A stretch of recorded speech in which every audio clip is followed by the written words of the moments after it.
If you're planning on moving out from your parents' house and you live in Kenya and you're wondering like, how much money do I actually need to move out?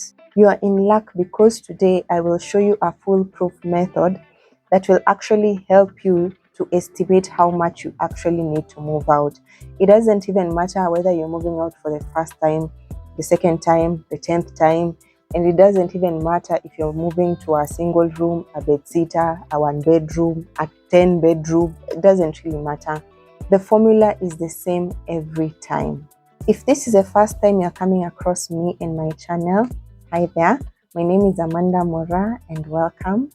This is the second video in the series of moving out of your parents' house, and there's a first video of what to expect before you move out of your parents' house.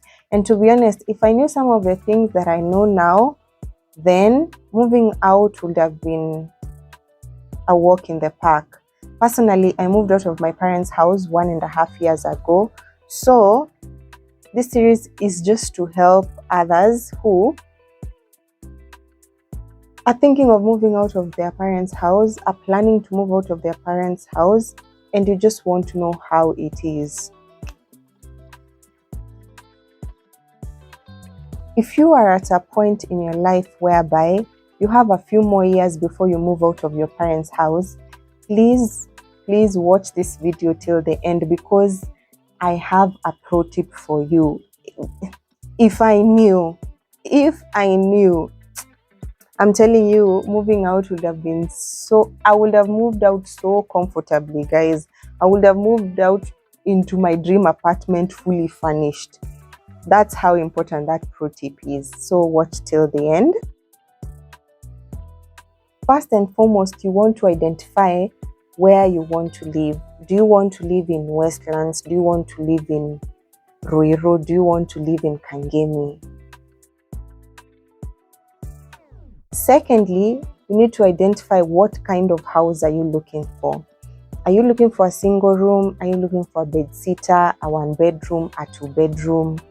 For example, Njoki wants to live in Kangemi in a bedsitter.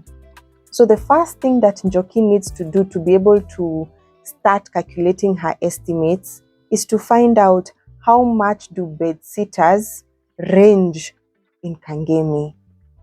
She can find this out probably by asking friends, relatives, colleagues who may be living in Kangemi. Also, she can go on social media like TikTok. There are so many accounts dedicated to just rental properties for various locations in Kenya. Go on TikTok and even probably Instagram, but I know TikTok. Just go and type something like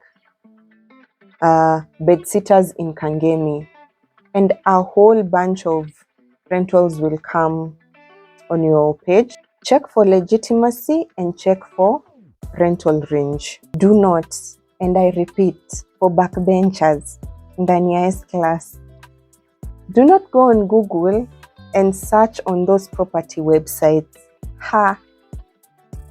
Those property websites are full of con men and con women. Ukiambiwa Westlands bedsitter ni 9K, when the deal is too good, it probably is. Leave it alone, because you will get scammed when you're house hunting.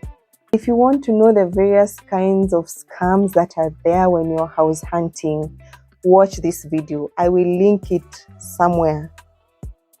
Watch it, please, before you go house hunting. Especially if it's your first time moving out. Scams ni mingi, scammers ni wengi. Watch that video. After doing all that research, Njoki finds out that bedsitters in Kangemi range from anywhere between 7,000 and 10,000. At this point, it's up to Njoki to be like, how much am I able to pay for rent per month? Let's say it's like 8K. So Njoki, Kangemi, bedsitter, 8K. In Kenya, rent and deposit are the same amount. So upfront, Njoki knows she will pay 16,000 for the first 1 month to be able to move into a bedsitter in Kangemi. Let's keep going. Move to bed and mattress. And to be honest, you don't really need a bed to move out. But since we are planning in advance and we are budgeting and you're still very comfortable at your parents' house, why not budget for a bed and a mattress? Do your research on the kind of bed that you'd like to get. Is it a ready-made bed, or are you going to go to your local fundi and have it made? Because those two are very different costs. About mattress, how many inches do you want? Do you want a doctor mattress or do you want super foam? Different quality is equals to different prices. But the beauty is bado uko kwa wazazi, so hakuna pressure. You can do all this budgeting at your pace. Let's say Njoki has identified bed ya 10,000 na mattress ya 5,000. Gas cylinder, guys. The initial investment for gas cylinder ni expensive. And it's a must, it's a basic necessity. Juu utakula aje, utapikaje. Kuko na gas cylinder ya 6 kg na kuko na ya 13 kg. Which one will you go for? The initial investment is always expensive because you're buying it with the gas cylinder. Otherwise, refilling is much more easier. So our Njoki has opted for 6 kg, meaning 4,000 imeenda hivo. And these are just estimates, guys, so it's not the actual truth. I'm just helping you be able to calculate in your own situation. Sawa? So 4K, pap, imeenda. I think by now you're getting the gist of what we're doing. Identify the basics of what you actually need to move out and get the estimates in reality. Then calculate. That's all we are doing. Usisahau kitchen utensils, akina sufuria, spoons, plates, small things za nyumba, buckets, brooms, vichungi. I'm telling you, those small things, they add up. So to pay, let's say Njoki has put aside 15K for such things. One more thing, one more appliance that is very, very essential, pasi. Ironing box, tuweke 2K, imeenda hapo. Because there's no way you're going to move out without a pasi. How are you going to iron your clothes to go to work? You know, essential. So 2K. I will not include things like TV, couch, microwaves, fridges, house decorations and things like those, because this video will be too long, but you get the gist. Whatever you want to move out with, include it in your own budget plan.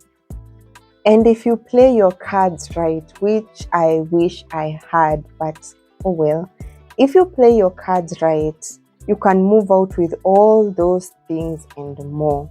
Let me talk about one more expense before I give you the pro tip that you cannot ignore.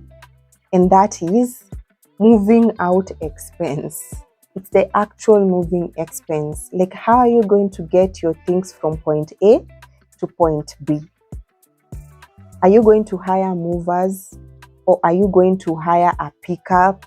And let me tell you that cost. Si kidogo, iko juu. So you really need to know that in advance ili ujipange mapema. For me, nilihamishwa na wazazi wangu. I was lucky enough. All of my things fit in the boot of a car na nikahamishwa. But that expense, you cannot ignore it. It's big. It's grand. Unless you're moving out in the same area. Either way, it's going to be an expense. Nah, these guys will charge you for fuel, the distance, and for the labor. Jua wata kufikisha from point A to point B, and then ujihamishe vitu zako juu. No, they will help. That labor cost pia iko ndani ya hiyo expense. You really need to know that expense. So for Njoki, tumweke something like 5K. Because you know you will incur costs moving out of your parents' house, plan for it, budget for it. For example, kama sahi Njoki tumefika 60K. So now Njoki knows she needs at least 60K to be able to move out of her parents' house. As you can see, you're very, very capable of calculating how much you actually need to move out of your parents' house. If you're not in a hurry to move out, let me tell you, why not open a savings account? Na useme your savings account itakuwa ya you moving out in the future, and you decide to deposit even 2,000 every month in that savings account. You can do more. You can do 5, you can do 10, but let's just work with 2,000. You decide to deposit 2,000 every month. In a year, times 12 utakuwa na ngapi? That is 24. Imagine if you decide you want to move out in 3 years. 24 times 3, that is 72. Imagine 72,000 easily uko nayo already to be able to move out. Even better, why not open a money market fund, an investment account? And generally in Kenya, I know money market funds range from anywhere between 13 and 16% per annum. Why not put that money in an MMF? Me, if I knew when I was younger, guys, I would have moved into a fully furnished apartment. Fully furnished. Because, for example, Njoki anahitaji 60k. Already in 3 years, she has 72. Na hiyo, she has not even taken advantage of compounding interest yet. So it will be way more. Imagine, guys, pro tip, if you're younger and if you're looking to move out in a few years, imagine do that. You will move out so comfortably. Hautakuwa na shida ya pesa hapa. Knowledge is power. I am empowering you. I wish I knew some of this knowledge when I was younger. Anyway, where I worked, you can fly. Don't leave yet. If you have not watched my first video about what to expect before moving out of your parents' house, it will be somewhere here. Somewhere in this page. You can just click on it. There will also be a playlist of other moving out videos somewhere on the screen. Otherwise, thank you for watching. I hope I see you in my next video. Bye.